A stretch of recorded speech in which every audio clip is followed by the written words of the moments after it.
लाल लाल रक्त हे कृसावरून वाहते, लाल लाल रक्त हे कृसावरून वाहते.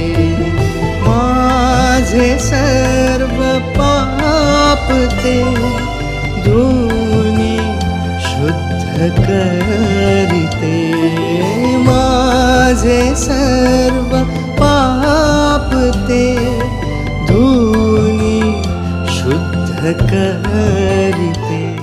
प्रभू येशू ख्रिस्ताच्या सर्वश्रेष्ठ नामात आपणांस अभिवादन. पवित्र शास्त्र बायबलमध्ये 73व्या स्तोत्राच्या पहिल्या वचनामध्ये असे म्हटले आहे, देव इस्रायलावर शुद्ध मनाच्या लोकांवर कृपा करणारा आहे. हे वचन आम्हाला प्रभू येशू ख्रिस्ताच्या डोंगरावरील प्रवचनाची आठवण देते, ज्यात तो म्हणाला होता, जे अंतःकरणाचे शुद्ध ते धन्य, कारण ते देवाला पाहतील.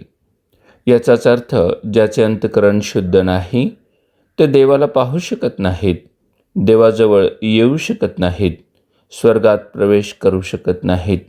मानवाच्या अंतःकरणाचं वास्तव मांडताना येशू म्हणाला, कारण अंतःकरणातूनच दुष्ट कल्पना, खून, व्यभिचार, जारकर्मे, चोऱ्या, खोट्या साक्षी, शिवीगाळी ही निघतात.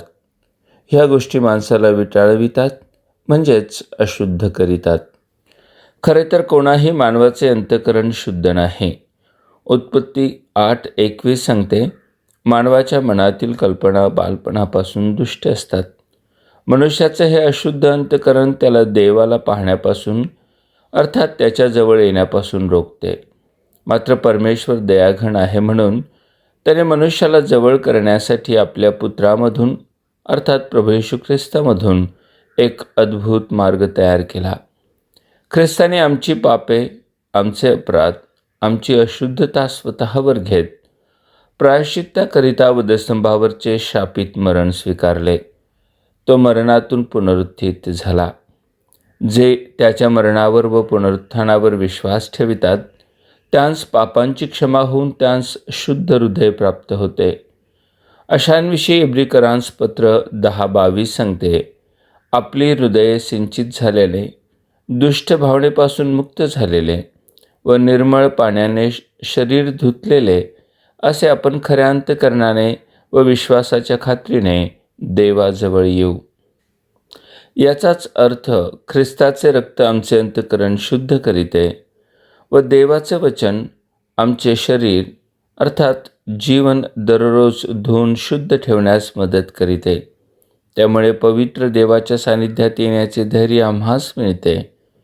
आपणासही असे शुद्ध अंतःकरण प्राप्त व्हावे व देवाजवळ खऱ्या अर्थाने येता यावे, हीच प्रभुचरणी प्रार्थना. धन्यवाद.